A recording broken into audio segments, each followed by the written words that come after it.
Welcome to the March meeting of Pacific Northwest Sculptors. I'm Chaz Martin, the president, and for many of you here who are not members, I'll give you the real quick elevator pitch. We are a resource sharing and educational organization, including everything from students to internationally recognized sculptors. And by sharing resources and information, I mean just that. I think any of our members can connect with any other member and ask any question, and the odds of getting a response are pretty high. It's a group I've been a member of for, I don't know, 7 or 8 years now. And let me go through a couple of quick announcements. I'm going to turn it over to Bob, who will introduce Sam Cobb. And I will start this by saying it was at a PNWS meeting about 5 or 6 years ago. One of our members said to me, you should look up Sam Cobb. So I did. And oh my God, I was blown away by not just the skill or the variety of work she's done, but the pure imagination. But I'm going to let Bob introduce her and get into that in a minute. I just want to cover a couple of other things really quickly. Our next meeting will be about NFTs. And I know we've covered that a little bit in the past. We'll go a little bit deeper this time and see where that takes us. Our show, Creative Collaborations, which will be a virtual show and will go live September 1st, has, I believe, something like 25 participants and in different combinations. So several of the participants have set up collaborations with multiple members. So that's going to be pretty interesting. And the intent is when we get the forums working smoothly, that all the conversations between the participants will be visible to all the other members. So you will all get to see the thought process and the challenges and everything else we go through in order to make these collaborative pieces work. We still have officially a show on the books for I believe it's June, July next year at the Newport Visual Arts Center. I'm trying to reconnect with them and confirm that. Have not gotten a reply from them in the last month or so, but I'll stay on it. Katie Salas is working on a show for us at the Oregon Society of Artists, which will also most likely be next year. But there are multiple calls for participation in shows, which many of them are open to non-OSA members. We'll keep an eye on those things. Art in the Pearl this year, we will be participating again, doing demonstrations as we have every year since Art in the Pearl began. It's always a great hit for the people who demonstrate over the 3 days. If you would like to participate, get in touch with Andy Kennedy. That's it for my announcements. Any other members have anything they need to announce before I turn this over to Bob? All right, then, Bob, I'm going to let you introduce our guest. And after that, we will have some time for some Q&A. Thank you. Thank you very much, Chaz. So Chaz I'm the meeting coordinator. I'm new to this role, still trying to figure out how it all works. I very much welcome the opportunity. If you have ideas or suggestions or want to volunteer to be a presenter, show your studio or even open your studio. Now that we're getting more open in many ways, there's this push me, pull you Chinese finger puzzle for me though. Sometimes I feel I can go out in public and other times I don't. So that's a whole thing. The nice thing about the virtual meetings is we can embrace and have members that live in Astoria or Bend or Southern Oregon and have much more participation. Chaz recommended that I reach out to Sam, and Sam and I played phone tag for a little while. That's just the modern day fun. It's modern day childhood games. And I'll share the synopsis she provided to me, and then I'll add a sentence or two after that. And this is kind of what was in the meeting invite. And Sam is a multidisciplinary sculptor who works in commercial and entertainment fabrication industries. And when I was talking with Sam, I was really struck by her ability to make things sound so simple. It was really amazing. She's walking outside, the wind's howling around, and we're having this conversation. And I got my notes over here that we shared back and forth. She said, you're going to have to send me a synopsis of what we talked about because I can't write it down and walk at the same time. I can't talk on my phone and walk. So that's another story. But we talked about being comfortable with dynamic pivoting. We came up with some new phrases, creative issues when the category changes. So what were we talking about with that? And seeing, I made a mention of how Connie helped me see into a piece that we're collaborating on that I had I wasn't cognizant to that detail. And when you're fortunate enough, as Sam is, to be making your living and dependent upon the income as an artist, and you're hired to do something, and this is what I do, and being so strong in character and so strong in self to be able to say, this is what I do. Yeah, I finish, I get pieces to a place where I say, I'm done with it. Now you can say whatever you want about it. Before then, you can't say anything about it. But to be able to do that in front of the creative process. So I really got enamored with how these gears and mechanisms worked inside. And that's why I talked about resilience, because we talked about how the times that we're just emerging out of, albeit gingerly in many different ways, how being an artist at our core and some of the things we take for granted make us so much stronger to survive these kind of things. And now, how can we take what we've learned and incorporate it into our art? And what are some takeaways? I see artists every day putting their work out in many different online forums, and I'm just bowled over by people that can draw and it looks like a photograph. And I know that's not me and I don't do it, so I don't beat myself up over it. But I do learn something each time I see a piece like that. I see something in that. And I feel Sam has some things that she can share with us. Now, I'm not going to be the only one talking. I'm going to give Sam a chance to talk a bit about her view of what I was talking to her about. And this is very much an open forum. I don't have a list of questions. I have what Sam and I talked about, but I feel all of you have questions that you just ponder about. And maybe this is the start of a bigger conversation. And that's why I have something to take notes. Maybe on the forums, we come up with a thread that's not really answered today, but we create a piece of work that represents our thinking and some of our feelings. With that, Sam, I've said a whole bunch about you and what we talked about. What would you like to start with? Well, I think I'll start by explaining what it is that I do and how it's different from what people generally think an artist is, because I think that's a big, it's a big point of, and not contention, but it's a big chance to sort of, I guess, educate. When I tell people that I'm a sculptor and they say, oh, marble, do you work in ceramics? You know, and I say, well, I've done that, but I generally then have to explain what commercial artist is or fabrication artist or what have you.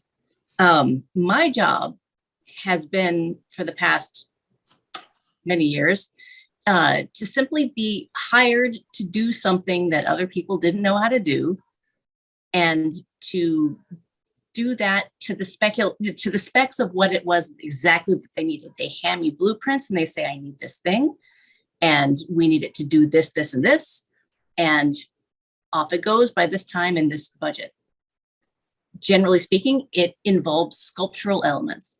So anything from the advertising world, props for photo shoots or interior retail design. I've worked in theme parks, and I've worked in stage productions, theater, live action movies, stop motion animation. It's just anything that requires a strange visual element that somebody who would consider themselves a builder somebody who would make a wall or, would plumb in, plumbing or electrical. Okay, they don't know how to do that stuff.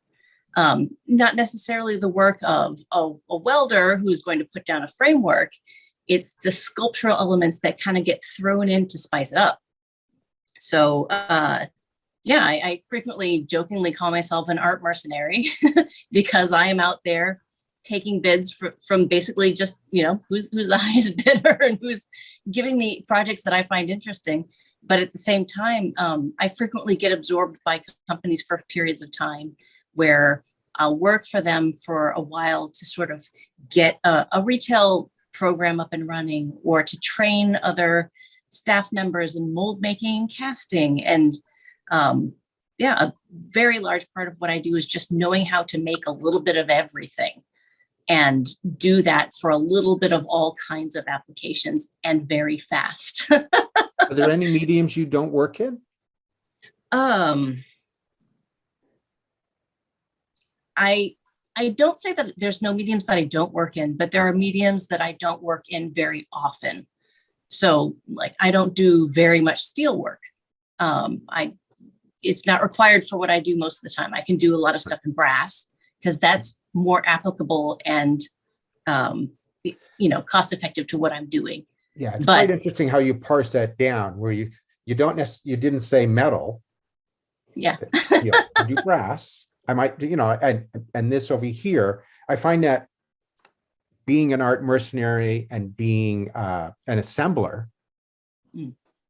and when you mention about sculptures, it's the definitions that we deal with every day are driven so much by people's expectations, right, and their own personal experiences. And you call yourself a mercenary. Some people would call you a professional maker, right?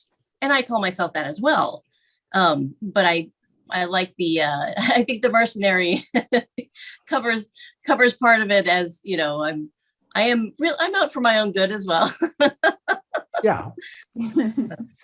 Yeah, that's really great. So how have you kept resilient in these? I know, since I've been in sales, not necessarily for art, but I've been in sales, and a lot of sales was face-to-face talking to people. So what changes did you have to make when all of a sudden you couldn't physically see people anymore? Well, thankfully for myself, I ended up getting a contract just before the pandemic hit, and I was starting to work through that contract. I'm still on that contract now. That's the studio that I'm working out of now.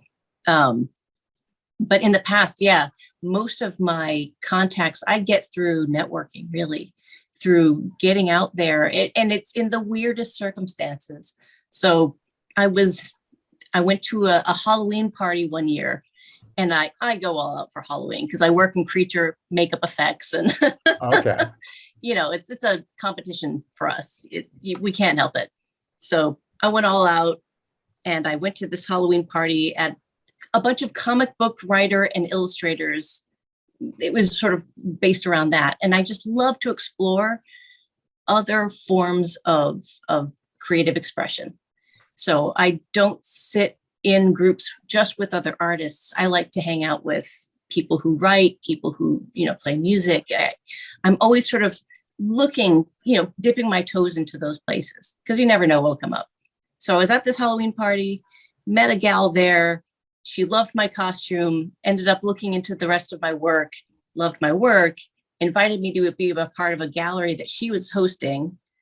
At that gallery, I met another fella. Actually, I met a bunch of people at that gallery because I had a piece in it he really liked. Ended up getting a bunch of work from him.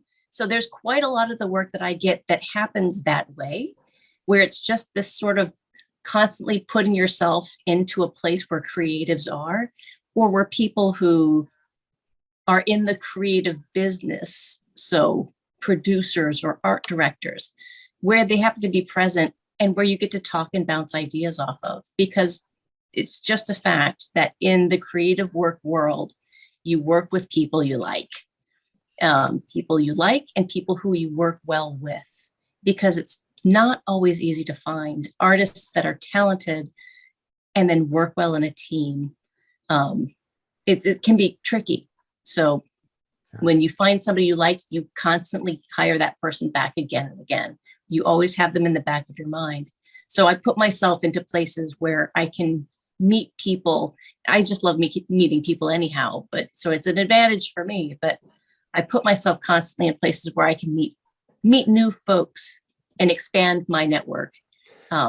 It sounds a lot like some of the reasoning behind, I would draw a parallel to co-ops that are a group of like-minded artists that get together and then position themselves and create some sort of identity out there. Right. And so I'm also part of a collective of, we're not necessarily a co-op, but the collective is relatively loose, and we don't necessarily, we do some shows together that are very random and sporadic. But the group that I'm a part of is called Dark Arbor Lodge, and most of us are out of the creature effects world. So we have Chris Wayless, who was the guy that created the Gremlins, did the makeup for The Fly and directed Fly 2. So we meet at his house. But we also have, Randy Bowen, who does, superhero sculptures for Marvel and DC. And then we've got, just a lot of random folks in town who are creative makers who don't necessarily consider themselves what we affectionately call capital A artists. Capital A artists. Yes, or artistes. We are art for hire, essentially. So we call ourselves lowercase artists because of that. But it sort of where we're in the weird merging world between craftsman and crafter, fabricator, artist. Those words kind of are a lot more tangled where we sort of dwell. But that said, that art collective has people who are fantastic woodworkers and who are really good with metalwork or with robotics, people who are really up on the latest 3D printing technologies. So just within that art collective, we meet once a month, and we're constantly sharing information, and we go crazy over the latest adhesives we just found out about or anything else like that. So, yeah. That's weird. I could ask questions all night long because I have my own threads that you just fire off. It's like fireworks going off in the back of my head. But I don't want to consume you all unto myself. Is there anyone, with what you've heard so far, does anyone have some questions that come to mind for them? I have. Oh no, not Chaz. So Sam, I noticed from the very first time I started following you, this was several years ago. I think it was like October. You did a pumpkin a day. Yes. and I was just astounded by the variety and these were all like what, 6 or 8 inches. I mean, they were relatively small. Mm-hmm. And it was a 1 hour challenge as well. So and you did them all in 1 hour. That is what totally 1 hour. astounded me. I mean, you just crank stuff out. So when you're working on productions, I mean, what kind of lead time do you get to produce pieces? It really depends. So when I'm working in advertising, usually what happens is they call you about 2 weeks out and say, this is what we're looking to do. Then they say, we've got 3 weeks to do it. And then they postpone and drag their feet. And then in the end, you've got about 5 days. Really? Almost always. So in the recent Del Toro film, which pieces did you do? Oh gosh. So the one that I'm still currently on is the Del Toro film. And so that's the Pinocchio reboot stop motion animation version. So I wasn't on Nightmare Alley. That was his last one. Okay. They were in Toronto. They were filming the same time we are. But I have a massive list of things I've done in that movie. I'm not allowed to show you any of them at the moment. Yeah. but yeah, there's quite a lot of that film. It's actually the MoMA came over to the shop today, the Museum of Modern Art, and they are going to do a show with our stuff. So they're going to make an exhibition of the pieces that we've created. Right. And I saw the art department set out this table of, pieces that were, I guess, candidates for inclusion in the show. And I was like, it's probably about 75% my sculpture. But that's because I was brought on as lead sculptor. So I was working in the model shop. Model shop has, we had about 8 people and everybody had a very specific specialization. Even though everybody gets to do a little bit of everything, you're usually brought on because you've got a skill that's faster than the other people's skills. It's maybe you're not better, but maybe you can get it to the same level quicker. And so for me, mine was sculpture. For somebody else, there was metal work. For somebody else was working with fabric. Other people was building solid objects just in miniature. They did that super well. So little chest of drawers and things like that. So that would be the reason why my stuff was more on that table, because it had more of that sort of juicy, sculptural elements to it. But everybody obviously did quite a lot. Did you do the pumpkin sort of as a training exercise, if I can? Yes. So on the Instagram, there was about 150 days where I was working from home. And that was at the beginning of the pandemic. Because on Pinocchio, I'm working in miniature, I could actually bring pieces home with me and work on them just, in my apartment, which is not very big. But I chose this one because I can walk to work. But I was bringing them home and working on them. And I realized that I was having zero human interaction during the day, unless I made an active effort. Like there's one Zoom meeting that we had for the office, and it was sort of like a call in. But that wasn't quite enough for me. Right. So I really wanted to do something, on my lunch break. So that was why there was a 1 hour restriction. So I did every day of that quarantine for 1 hour that every work day. I started off with a clay sculpture. And then when October hit, I moved that into pumpkin carving. So yeah, that was fun. It sounds exciting in some Yeah, ways. it was a personal challenge. Right. It was just sort of like a personal skill challenge. It was a way for me because as I'm sculpting, I'm sitting here talking a lot like this. I couldn't see people, but I could read their comments, as they sort of popped up on the feed.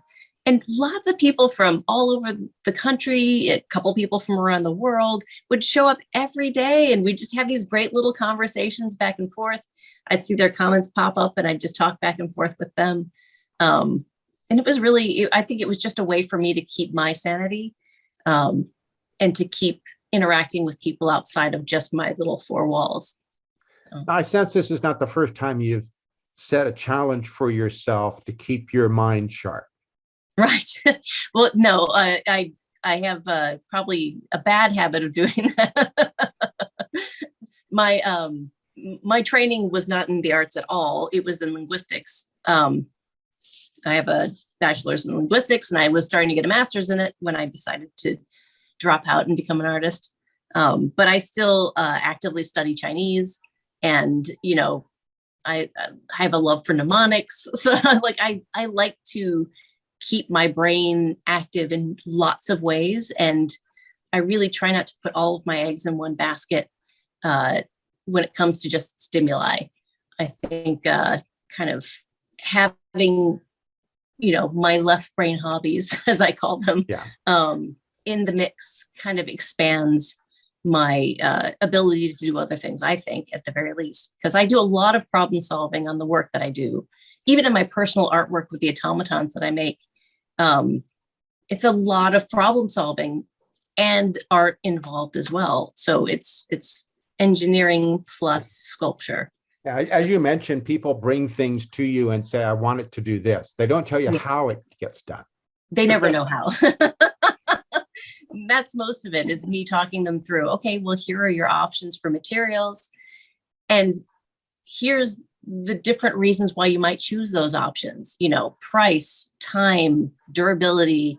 You have to go through all that stuff. Frequently, my clients that come to me don't know those things. They don't even know what they need to ask. So a lot of what I do is educating people on how do we get the best out of this scenario? How do I deliver a piece that covers everything that you need, even though you didn't know you needed that thing? Because, quite a few people don't know that something needs to be UV resistant if it's going to be sitting outside, or they just don't think of that, Or if it's going to be underneath a bunch of lights for filming, you don't want it to melt while the camera's running. Yes. Or if it's going to be sitting in a trailer, driving across Nevada. And that's all happened before. So, yeah. So other people, have we piqued any interests? Or have I just made everybody scared to say anything other than me? Jennifer. From a business standpoint, I'm very curious, like how do the contracts work, and how do you get paid, and how do you decide what to charge, and all those business related questions? I have How valuable are you? Yeah, I have this discussion a lot. And in fact, I've been having it a lot with my coworkers at the studio, because quite a few of them had been working at Leica for years and years and years. And they've moved over to work at this studio for this particular film. And they don't want to go back to Leica necessarily. And they're starting to think about freelancing for the first time in decades. And so there's a lot that goes into it. When I'm getting approached by a client and they have a very specific vision in mind, I need this to happen. Let me think of an example. Okay, well, randomly, just recently, I created these candles for Adidas. They wanted, I think about I can't remember how many candles, but they were in the shape of their latest sneaker. And they needed it really fast. And they wanted it to, at first they were like, maybe I keep hearing the word soy candle around, maybe we'll do it in soy. So I'm like, all right, well, let me check things out. Let me get a price range for you. So I will usually break down, okay, this is about the bulk of what I think, because a lot of what I do is just measuring volume in my head, like how much volume is required for this. So I figure out how much wax I will need. Then I usually have like a sculpting fee. I have a pretty good idea of how many days it's going to take me, or how many hours it's going to take me to sculpt a thing, because I've just done it a lot. I'm like, okay, I'm going to do, in fact, I showed them 3 pictures of different levels of finish.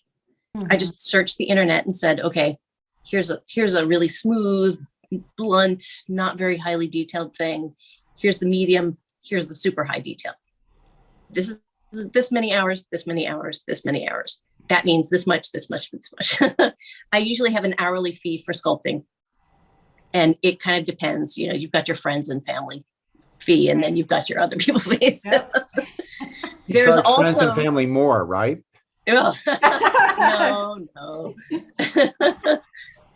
But there's actually also another level, and that's when they've got super, super fast high turn. My whole thing is this. Most of my 9 to 5 hours, Monday through Friday, are taken up by larger clients, larger, longer term contracts. And so anytime I get a side project in, you're eating into my after hours and weekends. And so then I essentially charge time and a half. I'm charging them overtime for the full fee, for the full time I'm working on it. Now, if I were to not be working in a studio setting where my time is generally eaten up most of the time by a larger employer, then I would actually have to sit down and break out what it is that I need to survive, sort of give a good guesstimate of how many hours a month I feel like I've been working and will work. And then you basically kind of have to divide it out with your actual expenses for life. So I have to take into account, if I don't have a larger scale employer, I got to do health health insurance, and I've got to do all this stuff by myself, and the taxes are all coming out for me. And so there's a lot of math to sort of figure out what you really, really need to live, and then basically divide that out into your hourly rate. There's a lot of people who throw around, $500 a day, but that was, maybe 10 years ago that was really relevant. Nowadays, that should be probably a bit higher just because of cost of living. Yeah. But yeah, depends on where you're living and everything else. But generally speaking, you can also find out what the general rates are. Everybody else knows other sculptors around town, what they're working for, or you can ask. I find that if you're working in LA, there is a set rate for sculptors because there's a union, and people will tend to work within or around that rate. And that can be anywhere from, $50, $60 an hour to, $100 and $150 an hour, depending on your level of experience. Yeah. But then there's aggravation fee for sure. There's some clients that are just the worst. Yeah, I call it the asshole upcharge. Yes, There you yeah. go. And that gets in there. That's I a know really those clients. complex, Jennifer, that's a good, hard question. That could almost be a whole meeting into itself, is how do you value yourself, and what metrics do you, since as artists, we're a services organization, all we really sell is time. Yeah. You could actually tell people, bring me 50 pounds of this, go buy it from, buy it wherever you want to, but bring me this, and it'll take me this many hours. And I really liked, Sam, where you talked about, a rough finish, a fine, medium, and then complex, you want eggshell sculptured, edges all the way around it, or you want multiple colors, or you want the option is inlays. always open. And this is the thing for me, if a client wants something, I will always say, yes, of course, that can happen. It's just going to cost you. that's it. It's going to cost you time. It's going to cost you money. I am willing to do those things, get that, to the point that you need it to be. However, you have to know that my time is valuable, and that I'm not going to give you a bargain for no reason. And if you every time I'm worried about like, oh, am I charging too much? You just ship one thing, and you see like, oh, my $100 sculpture just took $150 to ship, or whatever else. You're like, oh, Yeah, I'm not charging enough.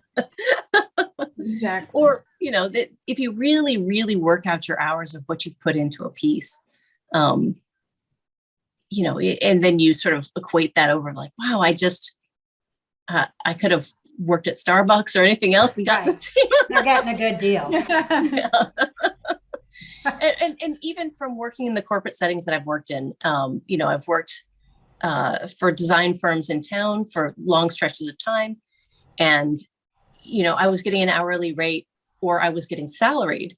And in those events, I sort of like, oh no, my skills have a worth. Then you stop accepting the lower rates. That it's just sort of that mindset of the imposter syndrome. That's a difficult thing you have to kind of push through. The fact that your work, even though it's frivolous, it's art, nobody's going to eat it. Nobody's going to get warm by it or whatever else. It's still a commodity that people desire. And, yes, you don't want necessarily, I'm going to turn my light on here because it's getting dark.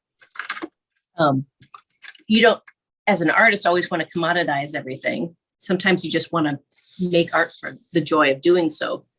But you are also making art and joy leads us to a question that Sam Cobb just asked us. What's some of your favorite projects? Do you have a favorite medium, or is there something that really, if somebody says, what have you done that really excites you and that's a favorite? What would you say? Sculpt. I mean, anytime I get to really sculpt something out is my favorite. So you don't have any children you like better than the others? Well, yeah, I do. So as far as working with companies, the one that I'm on now is by far my favorite. this film is just going to be beautiful. Personal projects, there are a couple that I'm super proud of, and they were ones that really stretched me. They were very difficult. The Atlas Beetle Cathedral, which is sort of a 3-foot tall sculpture that sort of starts off looking a bit like a cathedral, and then you pull a handle and it kind of blooms open into a scarab. I really loved that one. That one I ended up making actually for Guillermo. I was invited to do a show for Guillermo in LA, and I made that piece for that show.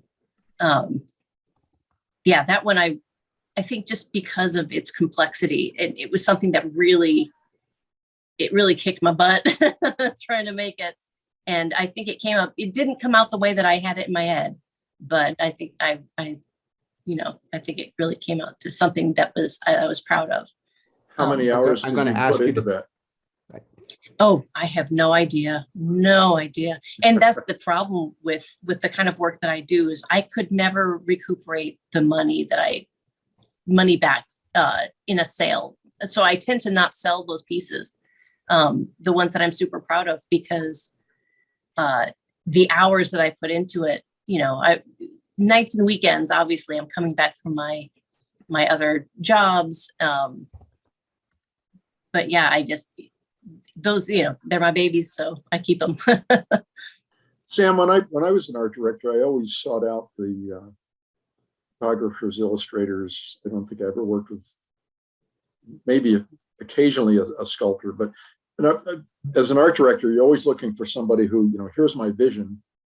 Yeah. What can you add to it? And I had it was just my policy. You don't want somebody who's going to give you back what you asked for. You want 110% or 15% of what you asked for. So how involved are you in the creative process? Is it pretty well baked by the time you touch it, or is there room for the Sam factor? All over the map. It really depends. So in this case, on the film that I'm working on now in Pinocchio, it is quite a lot of it is baked in already, just because we have a team of art directors, and the art directors then move to prop designers, and the prop designers create fairly specific blueprints. On occasion, there's wiggle room, and how I end up creating it is totally up to me. So what I make it out of, how I fabricate it, that's my choice. On occasion, there are times when they would show up and say, we just need this, and we need it pretty fast, and we don't have time to do sketches. What do you have? And in that case, I'll do the same sort of a thing where I will either do a very crude, fast, rough clay sketch, show it to them, like maybe do 2 of them, like, which one of these? And they'll kind of say, head in that direction. And then they'll start to be like 25% more, Gothic, or, tone this down a little bit, or what have you. And then it's a back and forth play.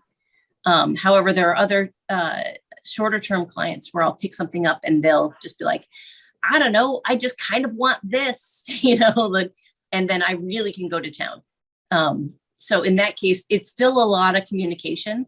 There's, at least in the projects that I do, I choose to not surprise people with the art, primarily because I usually work within the entertainment world where you're not talking to one person. Yeah, you have one project manager that you're interfacing with, but they've got 3 or 4 bosses ahead of them, and every single one of those bosses has to say. So usually you've got checkpoints, midway points, where you're showing things back and forth, and you're making sure that the people who need to see it are seeing it. I think, at least in my world, surprise art is not, it doesn't come out to, it doesn't make everybody win every time. The art directors get frustrated because you didn't read their mind. Yeah. So have you ever underbid a project? Have you ever, in finance world, they call that taking a haircut? Oh yeah, of course. how do you obviously grow your hair back very nice, you know? What? But yeah, I'm trying to think of a really good example. Because I know there's been a few. Oh, so But, it's not something, it's not out of line or uncommon to believe it might only happen once. Oh, no. It's a constant learning. It's a constant learning curve. So, okay. Recently, a friend of mine, and it's usually this is the scenario. A friend comes to you and asks you for something. So she's doing a pitch package for a TV series, which is an animated TV series. But it will be a stop motion animated TV series. So obviously you're not necessarily just giving drawings. You want to have a physical representation. So she asked me to do, is this too much? That's better. She asked me to do the maquette for the lead character, which was sort of like skeleton cowboy.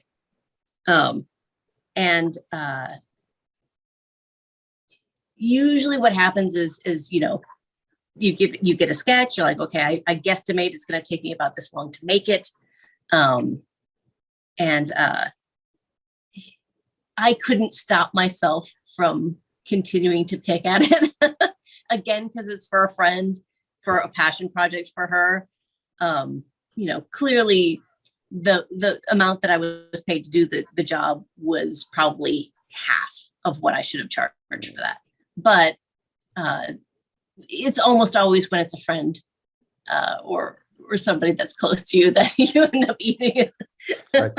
Make a note, always double the rate for friends. Yeah. Well, just know that you make sure that you've got the time for that. Yeah. That you've got the time to sort of pick at it if you choose to, and that you're still well rested enough to do all of your actual paying jobs. Yeah, it sounds like you've developed a system of weights and measures for how this kind of works. It's Yes, sort of like, I have to have. Yeah, I've got a hierarchy, Yeah. and a very set hierarchy of the jobs that I end up taking. And you use yeah. as a ceiling, you don't want to work over so many hours. It sounds like that you don't want to. I don't want to, but I do. Well, so you set a ceiling like at 70% of the time you want to be working, but it gets pushed to 80 and 90, but you really want to run, you'd like your run rate or your constant level of work to be on the order of so many hours a week. And I'm not going to put a number in there because for each person it's different. Yeah, and for different times of year it's different. Yeah. Yeah, you have a ceiling of sorts. Yeah. And call it a suspended ceiling. You punch through it every now and then and clean up the dust and then come back down. And anything and you try to get a long-term contract, or your experience has been that. And then you do the side projects for friends, fun, challenge, because. Yeah. And then as a small business owner, the long-term contracts aren't lifetime contracts. So this network that you've built and these connections you have allow you to take that, what was side work, and ramp that up.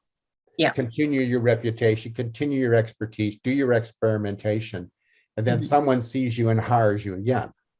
Right. And frequently the jobs that I do take on from side projects are ones that one of the metrics is it going to showcase a new skill that I've only just dipped my toes in.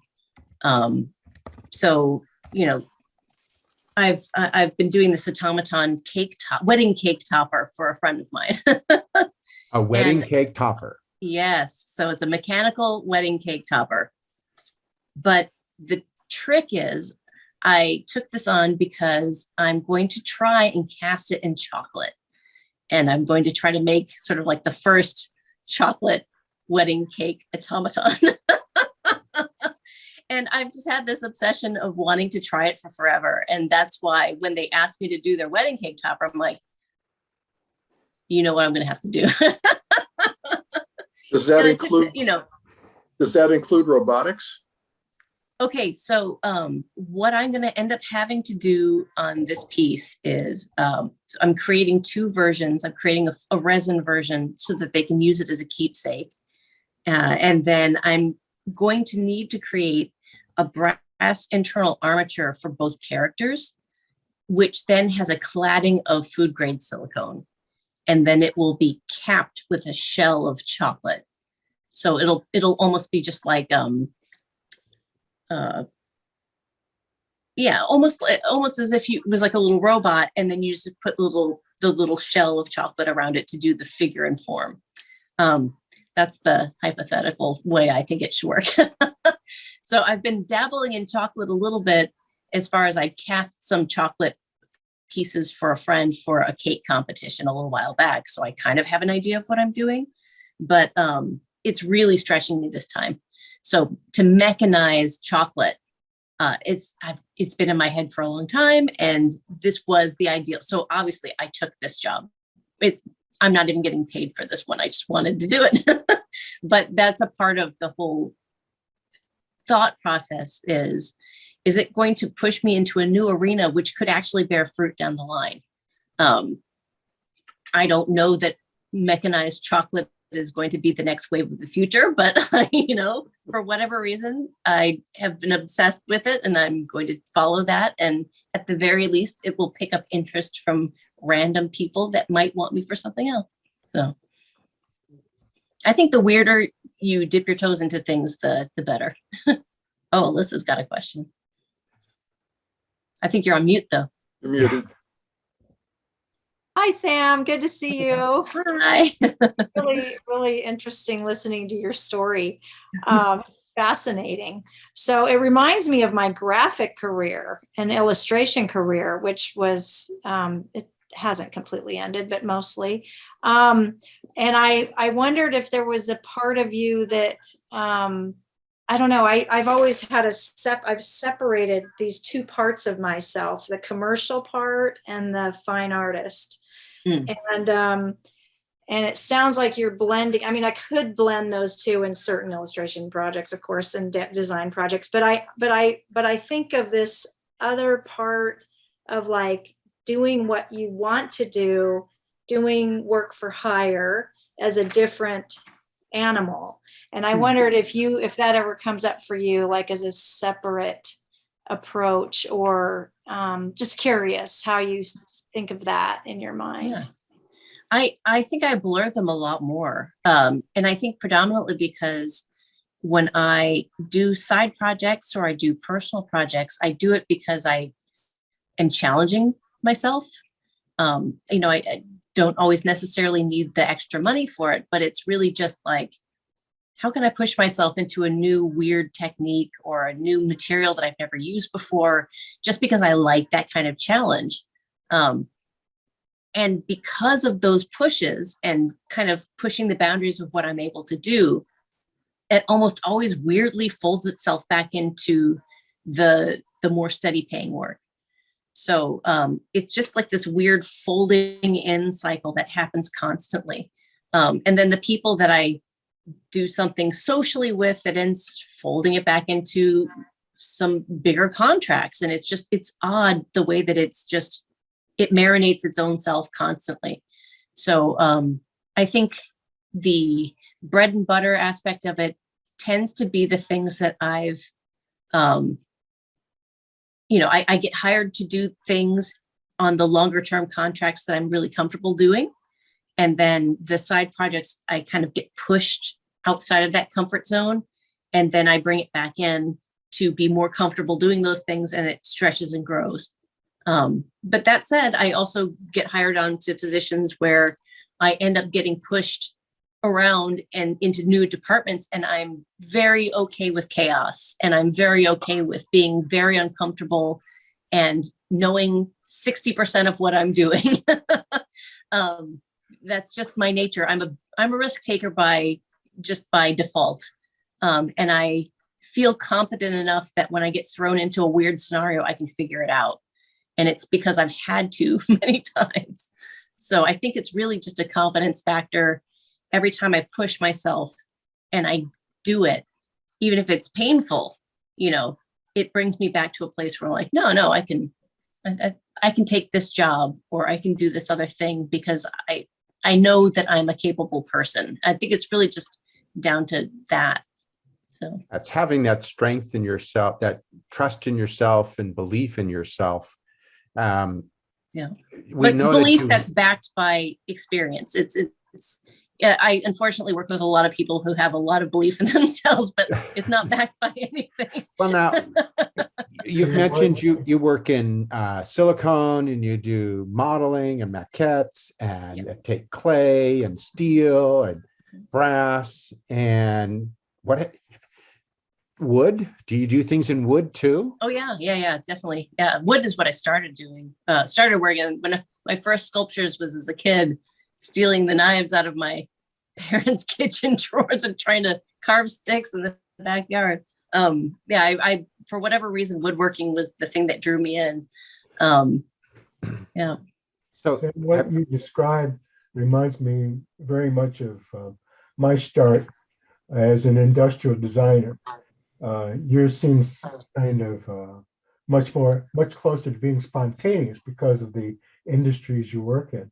Yeah. But as an industrial designer, my clients could be anywhere. And I was hired one time as a product designer for a company that made motorcycle parts. But I ended up being a photographer and a graphic designer, doing posters, models of things, building a show booth, all kinds of things, because I was the art person there. And anything that wasn't building things in a machine, they'd say, "Oh, Matt can do it." Yeah. And that's the thing. I think that's the beautiful thing when you start to, you get put into one role, and then somebody kind of, pushes you and like, oh, what about just trying this thing out? And if you succeed at that, even if it's not to your personal standards, then you sort of think, oh, wow, okay. But then everybody around you also thinks, oh no, that's the competent person that we can call on when we need something weird and creative. And there's something beautiful about being that person. And I think anytime we can cultivate that in our, the people that we work around, oh, this is a person that can figure it out. This is a person that, makes it work. That's really where you're going to get your resiliency from. Just being known as the person that people can tap when they need something that is out of their wheelhouse. Now, do you argue with a person? Excuse me. You said something there that I always grapple with, and that you have a piece that you're not happy with. Others look at it and love it. You're right. Do you argue with them? No. Well, especially if they're the client, the whole point was to make them happy. Okay. So job done. If I think that it's under my standards, usually, because frequently what happens is you get a project and in your mind, you create this beautiful, perfect project. Like, oh, I could make it look like this. And, this shining 100% sculpture. But what they can afford is a 75% sculpture.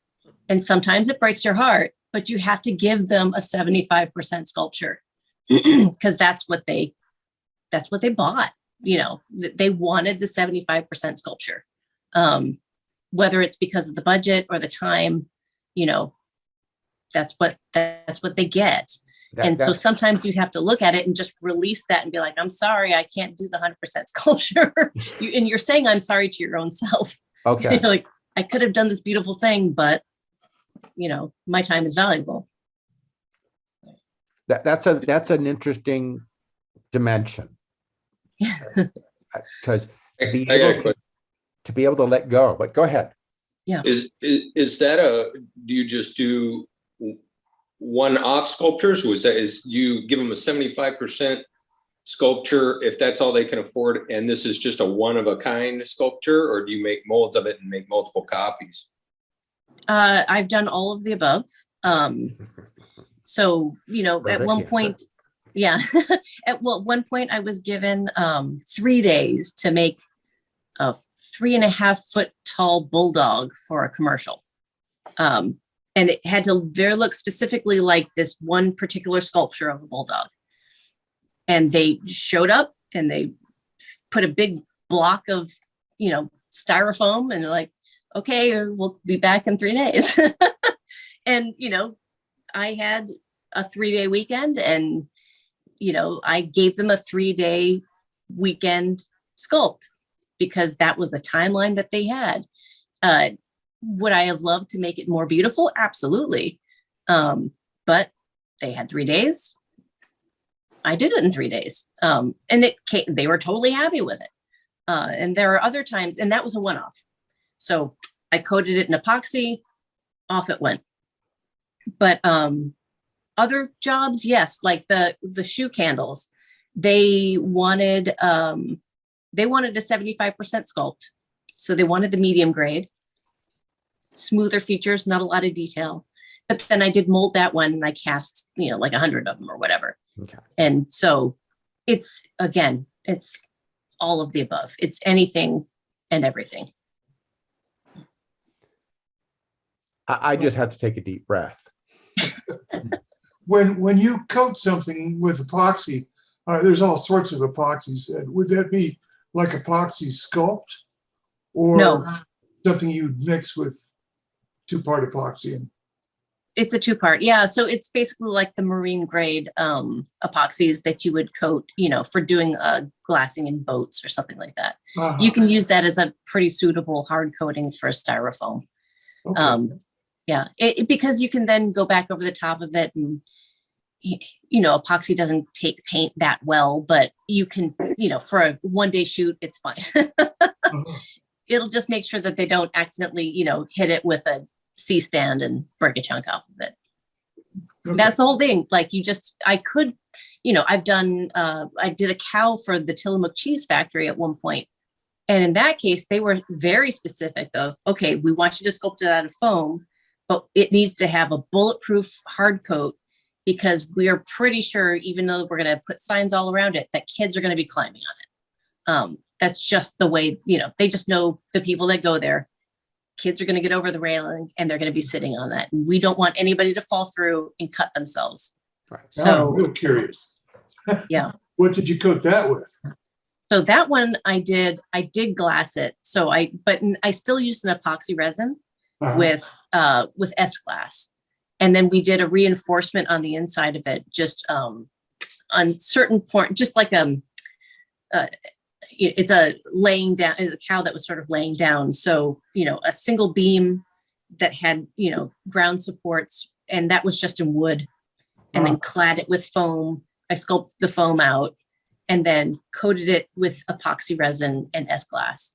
And then, the nice thing with the epoxy resin and S-Glass is that then you can go over the top of it and do like the detailed facial bits with an epoxy putty, and it adheres really nicely. Oh, okay. And then, do a little bit of that epoxy, slip coat over the top of it again, sand it a little bit, takes primer nicely, and off you go. Do you have a go-to site or resource for epoxy stuff? Or have you just memorized everything about the industry and it just comes off the top of your head? There's a lot in there, but it depends on the bulk, on how much I have to use. Sometimes I'll just jump down to Fiberlay and grab a bunch, or, tap plastics or something like that. But all the Fiberlay is gone, but tap plastics is still there. But then Composite One, there's a bunch of other places that you can get it from. You said did you call it S-Glass? Yes. Yeah. So there's S-Glass and E-Glass. Usually S-Glass is more affordable. It's more of a fabric, a woven fabric, as opposed to like standard fiberglass chop. Okay. Okay. And the thing with S-Glass is it's not made generally for polyester resin, which would be a standard fiberglassing application, because polyester resin is actually supposed to melt the fibers a little bit so they fuse them together. Those fibers don't melt, but they're just simply, a strong woven fabric that the epoxy can sort of permeate. Okay, cool. Yeah. What kind of carving tools do you use? Oh, it's funny because probably the most, I actually have some here. The most common Right in carving front of you. tool. Yes. Is this thing. I can't A tell you box how cutter? much of this little box cutter thingy. I use it for clay sculpture, for wood sculpture, for foam sculpture, for whatever reason, this little guy, because it's thin lined. You can really like extend it out and like plane things. Oh. It goes through foam really nicely. I don't know why. You get your favorites. You Yeah. must be using soft woods if you're carving with that, like balsa. Yeah. If you're doing like balsa or boxwood or basswood or something like that.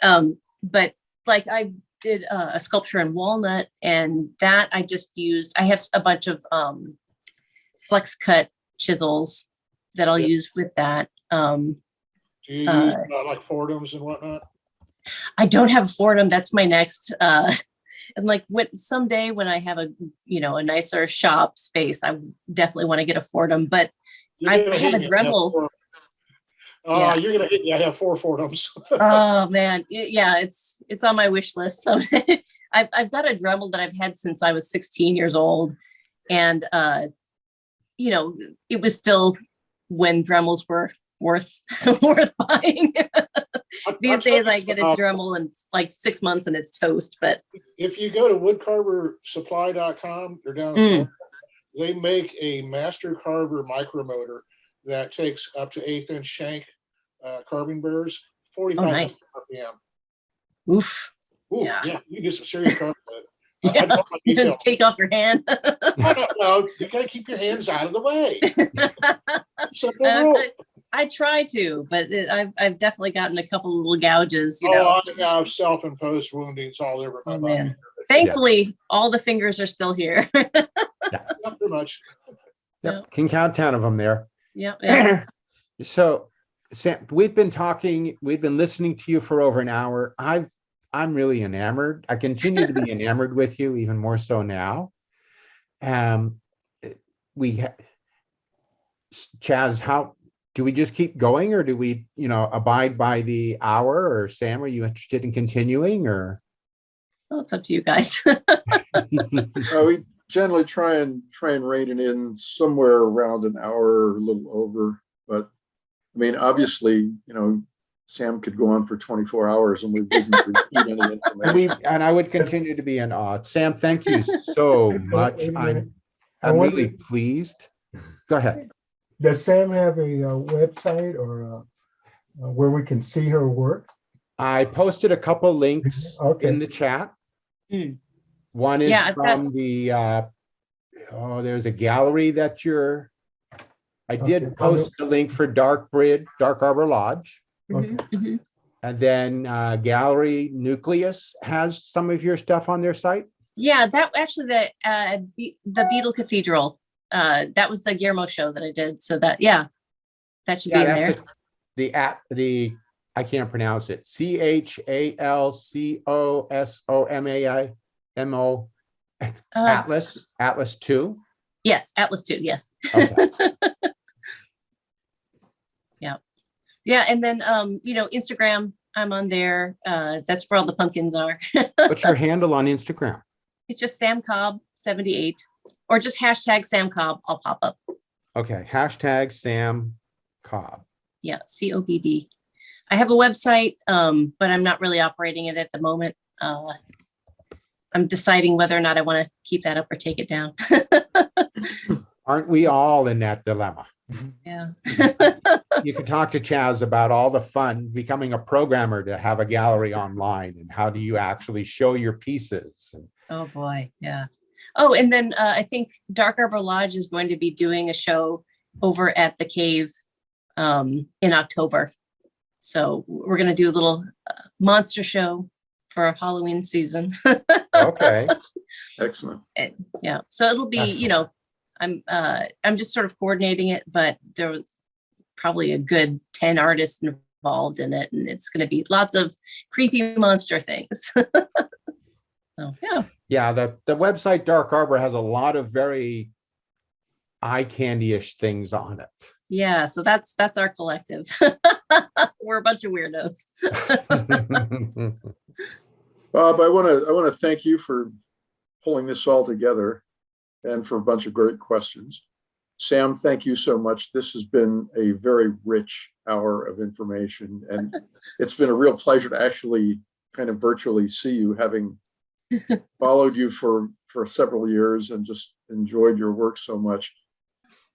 And I'm a weird wealth of bizarre technique and material information. So feel free to hit me up if you ever like. They'll get if they've got the Instagram handle, people can always reach out through Instagram as well. Thank you so much. You're a Thank you, treasure. Sam. Thank you. Sam, you're an Thanks, guys. adventuresome Thank you. spirit. Really wonderful. Really wonderful. All right. Good night, all. Good See y'all night. soon. Nice to see everybody. So All long. right, thank Thank you. you. Bye. Thank you, Sam. Thank you.